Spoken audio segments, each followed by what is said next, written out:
মানুষের গ্যাস্ট্রিক হয়, আলসার হয় না? এলাকায় নেই গ্যাস্ট্রিক? আছে না নেই? গ্যাস্ট্রিক আপনি যদি অ্যালোপ্যাথি বড়ি খান আপনার গ্যাস্ট্রিক চেপে থাকবে, এমনকি বেড়ে যাওয়ার সম্ভাবনা আছে।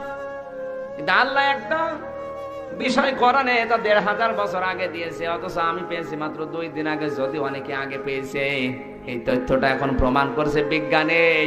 কোরআনে কারিমের সূরা তাওবার ভেতরে মেথি বলে একটা শব্দ আছে। মেথি, মেথি চেনেন কি? আমি ওটা দেখিও না, চিনিও নাই, নাম ওই পড়িয়ে বলছি। এই মেথি যদি কেউ 5-6টা করে দানা সকালবেলা খায়, তার গ্যাস্ট্রিক জীবনে আর হবে না, যা আর সেরে যাবে। কবিরাজি করলাম না? যাদের গ্যাস্ট্রিক আছে এই জিনিসটা করেন, আপনার গ্যাস্ট্রিক থাকবে না। কোরআন শরীফের গ্যারান্টি আজ পর্যন্ত যখন একটা তথ্য মিথ্যা হয়নি, এটাও মিথ্যা হবে না। আপনি খান, আপনার যদি না সারে তাহলে কোরআন শরীফের কাছে